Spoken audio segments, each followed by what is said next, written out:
ఓం శ్రీ సాయిరామ్. 1969 సంవత్సరం నవంబర్ నెల సనాతన సారథిలో భగవాన్ శ్రీ సత్యసాయి బాబా వారి రచింపబడిన భాగవత వాహినిలోని కొంత భాగం తెలుసుకుందాం. సాయిరామ్. కృష్ణుని గురుభక్తిని వింటున్న పరీక్షిత్ మహారాజు కగుర్పాటున కన్నులో తెరిచి మహర్షిని చూచి, స్వామి, గోపాలుని లీలల్లో ఒకదానికి మించి మరొకటి వింతలు, మహాద్భుతములు, లోకమును తీర్చిదిద్దుటకై దైవమెంతటి శ్రమలనైనను వచ్చి తన సత్యశక్తిని నిరూపించును. అయితే కరుడగట్టిన మాయ మానవుని కన్నులను కప్పి దైవత్వమును విశ్వసింపజేయటంలో ఉన్న అంతరార్థము నాకు అర్థమవట్లేదని పరీక్షిత్ మహారాజు సంశయమును వెలిపుచ్చగా శుకుడు వెంటనే అందుకొని, మహారాజా, అదే జన్మాంతర పాపపుణ్యముల ఫలము. జన్మాంతరమున చేసిన పుణ్యఫలము పోగై చెరుటచే పాపము నశించి దైవత్వమును విశ్వసించి దైవశక్తిని ఆశ్రయించి దానిని ఆధారము చేసుకుని జీవింతురు. అట్లు కాక జన్మాంతరమున ఘోర కృత్యములు నచ్చిన వారులకు పాపఫలము కన్నులకు కప్పి దైవమునే స్మరించగా మంచిని ఆశించగా మాయకు బానిసలై దానవత్వమును వారి వ్యక్తిత్వముగా భావించి క్రూర కృత్యములు చేతురు.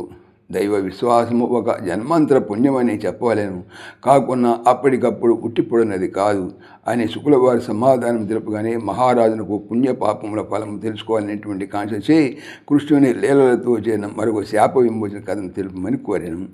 అంత శుకుడు నవ్వుతూ, మహారాజా, గోపాలుడు విమోచన చేసిన శాపములెన్నయో కలవు. ఇంతవరకు చెప్పిన బాలలీలన్నయు ఆయా రాక్షసుల శాప విమోచనలే కదా అని నుడవగా మహారాజు అందుకొని, మద్దులను గుల్చుట మహావిచిత్రముగా విని ఉంటిని. దానిని గురించి విపులముగా సెలవిచ్చిన విని ఆనందింతును అని ప్రార్థించ అన్నింటికీ సిద్ధముగమని శుకులు చెప్ప ప్రారంభించాను. రాజా, యశోదమ్మ ఇంటిలో పరిచారకులు కావలసినంత మంది ఉండెనను ఇంటి సాంప్రదాయం అనుసరించి ఇల్లాలే పాడి పంట విషయమున స్వయముగా శ్రద్ధ వహించేది. పాలు తోడంటు వేయుట, చిలుకుట, వెనతీయుట, వాటిని భద్రము చేయుట ఇత్యాది పనులు చేయుచుండేది. ఒకనాడు బ్రహ్మముహూర్తమున లేచి కాలకృత్యములు తీర్చుకొని స్నానాదులు సలిపి ఉట్టి మీద గల పెరుగు చట్టిని తీసి కూదుట్లో పెట్టి ఏదో దైవమునకు సంబంధించిన పాటలు పాడుతూ కవ్వమును చేతపట్టి పెరుగు చిలుగుచుండాను. ఇంతలో గోపాలుడు గంతులు వేయిచూ వచ్చి అమ్మ పెరుగు చిలుగుతున్నటువంటి స్థానమున వచ్చి అమ్మ బయట పట్టి లాగాను.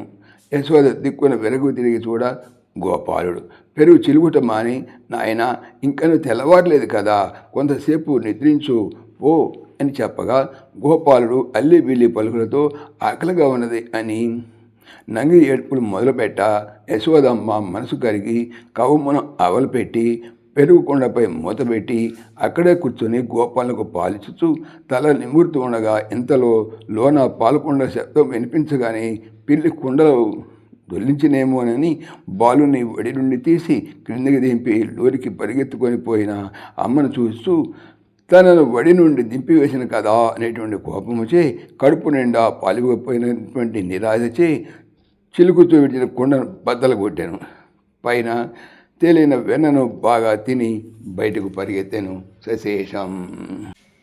సమస్తలోకాః సుఖినో భవంతు, సమస్తలోకాః సుఖినో భవంతు, సమస్తలోకాః సుఖినో భవంతు. ఓం శాంతి శాంతి శాంతి. జై బోలో భగవాన్ శ్రీ సత్య సాయి బాబాజీకి జై. సర్వం సాయిశ్వరార్పణమస్తు. ఆత్మీయులకు మనవి, ఈ ఛానల్తో పాటుగా లెరన్ భగవద్గీత, లైవ్ గీత అనేటువంటి భగవద్గీత ఛానల్ మరియు భక్తి పరిమళ టీకా భాగవతం అనే భాగవత మరో ఛానల్ను స్వామి నా చేత చేయిస్తున్నారు అని తెలుపుతున్నాను. వీటికి సంబంధించిన లింక్స్ డిస్క్రిప్షన్లో చూడవచ్చు. సాయిరామ్.